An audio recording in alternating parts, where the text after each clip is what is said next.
এই সরকারের সবচেয়ে বড় স্ট্রেংথ হলো বিএনপি। বিএনপি এই সরকারকে টিকায় রাখছে। এই জিনিসটা সরকার মাঝে মাঝে ভুলে যায়।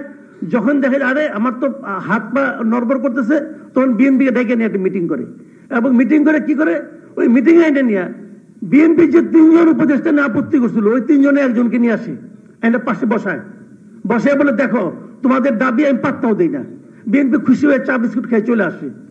আমরা এমন রাজনৈতিক দল চাই না যা নাকি জনগণের পালসকে স্পর্শ করতে না পারবে। বর্তমানে অন্তর্বর্তীকালীন সরকারকে আমার কাছে মনে হয় ওই যে আমরা ছোটবেলায় পড়েছিলাম না সিন্দাবাদের ভূত, আমার এই সরকারকে সিন্দাবাদের ভূত বলে মনে হয়। কাঁধে তো উঠে বসেছে, নামাবেন কিভাবে এটা ভাবেন আগে।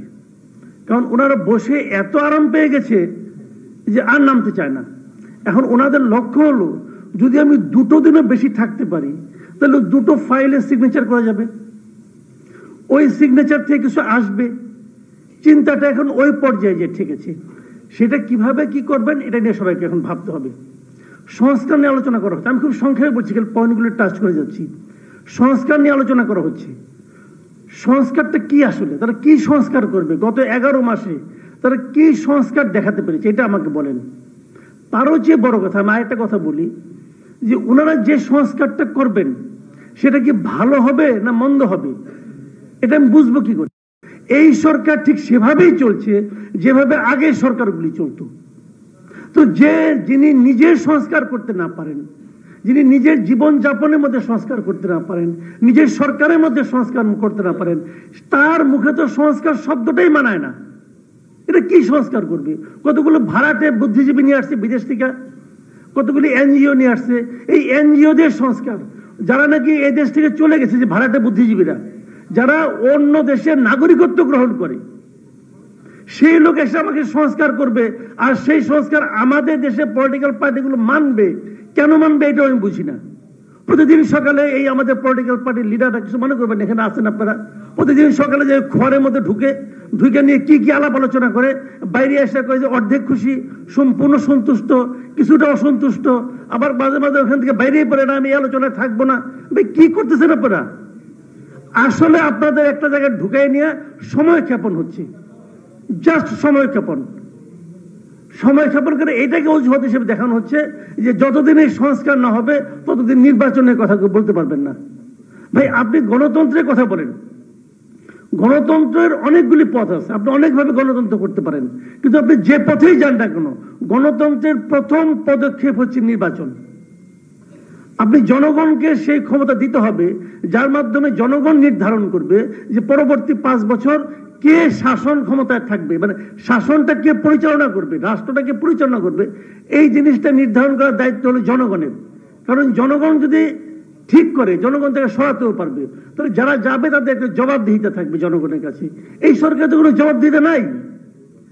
যাই হোক, আমি এটা নিয়ে আর ডিটেল যাব না। আমি আর্টিকেলটা দেখলাম বসে বসে, এখানে আমি একটু পরে এসেছি, সম্পূর্ণ দেখা হয় নাই। তো এটা দেখলাম, উনি তত্ত্বাবধায়ক সরকারের বিভিন্ন দেশের উদাহরণ টেনেছেন, অনেক পরিশ্রম করেছেন, কোনো সন্দেহ নাই। কিন্তু পিআর পদ্ধতি দিয়ে ওনার যে বিশ্লেষণগুলো, উনি থাকলে ভালো হতো। এটা আমার কাছে খুব একপেশে মনে হয়েছে। উনি পিআর পদ্ধতির মধ্যে কোনো কিছু ভালো খুঁজেই পান নাই। কেন খুঁজে পেলেন না ভাই? তাহলে 91টা দেশ এই মুহূর্তে বিশ্বে, তারা কি খারাপ জেনেও এটা করতেছেন? এটা কেন হবে ভাই? ভালো মন্দ দুটোই তো থাকবে। আপনি ভালোগুলি বলেন, মন্দটাও বলেন। ডক্টর মামুন কিভাবে আমি বুঝলাম না উনি এটা করলেন, যে সব পিআর পদ্ধতির খারাপ দিকগুলো উল্লেখ করছেন, নেতিবাচক দিক। আরে ভাই সব কিছুই তো ইতিবাচক দিক দুই একটা থাকতে পারে, উনি বললেন না। আমি ব্যক্তিগতভাবে বলি, আমি ব্যক্তিগতভাবে পিআর পদ্ধতির পক্ষে। আমি মনে করি পিআর পদ্ধতিতে প্রত্যেকটা জনগণের অপিনিয়নটা সেখানে আসে। তবে এখানে একটা কথা, এখন যখন পিআর পদ্ধতি নিয়ে আলোচনা হচ্ছে, এখন আমি মনে করি এটা জন্য সময় সাপেক্ষ একটা ব্যাপার। এই অল্প সময়ের মধ্যে এটা নিয়ে আলোচনা করতে গেলে বিষয়টা আরো ঝুলে যাবে বলে আমি মনে করি। আর আরেকটা কথা বলি আমি, সেটা হলো গিয়ে যে নির্বাচনের তারিখ নিয়ে, এটাও আমার একটা বড় আপত্তির জায়গা। আমি তো মনে করি নির্বাচন হওয়া উচিত অক্টোবরে। এটা আমি আগের থেকে বলতেছি। আমাদের দেশে যে জলবায়ু, যে আবহাওয়া, সেখানে অক্টোবর হলো নির্বাচনের বেস্ট টাইম। সেটা নিয়ে বিএনপি আগে ডিসেম্বর বললো, ঠিক আছে ডিসেম্বরও চলে। বিএনপি ডিসেম্বর থেকে ফেব্রুয়ারিতে কেন গেল ভাই? এই জিনিসটা আমার বুঝে আসে না। এখানে অনেক বিএনপির লোকজন আছেন, ওনাদের কাছে আমার একটা স্বনির্বন্ধ অনুরোধ, জানতে চাই আমি ভাই, প্লিজ ব্যাখ্যা করেন। আপনারা তো ডিসেম্বর থেকে কেন ফেব্রুয়ারিতে গেলেন, এটা কি জনগণের কাছে ব্যাখ্যা করছেন? করা উচিত ছিল না আপনাদের। আপনারা তো জনগণকে নিয়ে রাজনীতি করেন, আপনি জনগণকে জিজ্ঞাসা করছেন? করেন নাই। আপনার নেতা মনে করছে ফেব্রুয়ারিতে যাওয়া উচিত, উনি চলে গেছেন, আর আপনারা সবাই মিলে বলতেছেন বাহবা বাহবা। কেন বাহবা? ব্যাখ্যা করেন। আমি তো ব্যাখ্যা পাই না কোনো। কেন আপনি ফেব্রুয়ারিতে যাবেন? আমি ডিসেম্বরে নয় কেন? আপনি যদি পরে ওটা ব্যাখ্যা করতেন যে এই কারণে ডিসেম্বরে করলে বিরাট ক্ষতি হয়ে যাবে দেশ ও জাতির, মানতাম। কোনো ব্যাখ্যা তো নাই, ব্যাখ্যাটা দেন। এই যে ফেব্রুয়ারিতে গেছেন, এখন দেখেন ফেব্রুয়ারিতে ইলেকশন হয় কিনা। ডক্টর ইউনূস কি একবারও বলছে ফেব্রুয়ারিতে ইলেকশন করবে? একবারও সে বলে নাই। যে যৌথ বিবৃতি হয়েছে সেখানেও সে উল্লেখ করছে যে প্রধান উপদেষ্টা বলেছেন নির্বাচন হবে এপ্রিলে। তবে যদি এইগুলি হয় তাহলে রমজানের এক সপ্তাহ আগে হতে পারে। তার মানে অনেকগুলি বাট, ইফ, কিন্তু, যদি, কত কিছু আছে। এগুলি বুঝেন না রে ভাই, এত বড় রাজনীতিবিদ আপনারা এগুলি বুঝেন না। পাশাপাশি আমির হোসেন মাহমুদ সাহেব বলে আমরা সম্পূর্ণ সন্তুষ্ট। ওকে, আপনার সন্তুষ্টির ফল দেখেন। এখন আপনি তো সন্তুষ্ট হয়ে আসলেন খলিল সাহেবের পাশে বসে, এখন আপনি বুঝান কি কারণে হলেন এটা। ভাই এগুলো হলো জনগণের প্রশ্ন। আমি কিন্তু পাবলিক, আমি বিএনপিকে ভালোবাসতে চাই। আপনি প্রমাণ করেন কেন আপনাকে ভালোবাসতে চাওয়া আমার জন্য ভুল হবে না, সেটা প্রমাণ করেন। পেরেছেন? পারেন নাই। সংস্কার নিয়ে আরেকটা কথা বলে শেষ করি আমি। এই যে সংস্কারের নামে সময় ক্ষেপণ, এটা আসলে একদম বোগাস। এই কারণে বোগাস যে বিএনপি একটা 31 দফা একটা সংস্কার কর্মসূচি তারা দিয়েছে আজকে থেকে 2 বছর 2.5 বছর আগে। যখন এই সংস্কার কর্মসূচি চলছে তখন কি বিএনপি তাদের কর্মসূচি স্থগিত করছে? করে নাই তো। কেন করে নাই? কারণ বিএনপি মনে করে তাদের যে সংস্কার কর্মসূচি সেটা ঠিক আছে।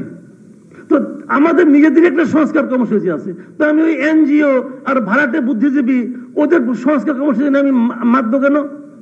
এবং বিএনপির এই স্টেপকে আমি খুবই সাপোর্ট করি। ভাই আমি আমারটা নিয়ে আসি। সারা দেশে বিএনপি, এই দেশের মানুষের সঙ্গে যোগাযোগ করে দেখেন, গ্রামাঞ্চলে পর্যন্ত লোকে 31 দফা বুঝে, কিন্তু আলী রিয়াজের এই সংস্কার বুঝে না। এইটাই বাস্তবতা। তো যেটার কোনো ভবিষ্যৎ নাই সেটা নিয়ে আপনি প্রতিদিন খোয়ারের মধ্যে ঢুকেন কেন ঢুকেন? কারে কি বুঝাচ্ছেন? ভাই এগুলো আমি বুঝি। আমি মনে করি বিএনপির এখন উচিত হবে যে দাবি দেওয়া যে ডিসেম্বর থেকে ফেব্রুয়ারিতে গেছিলাম, ডিসেম্বর থেকে অক্টোবরে আসলাম, অক্টোবরে নির্বাচন দিতে হবে। একটা কথা বলে শেষ করি, এই সরকারের সবচেয়ে বড় স্ট্রেংথ কি জানেন? এই সরকারের সবচেয়ে বড় স্ট্রেংথ হলো বিএনপি। বিএনপি এই সরকারকে টিকায় রাখছে। এই জিনিসটা সরকার মাঝে মাঝে ভুলে যায়। যখন দেখে আরে আমার তো হাত পা নড়বড় করতেছে, তখন বিএনপিকে ডেকে নিয়ে একটা মিটিং করে, এবং মিটিং করে কি করে?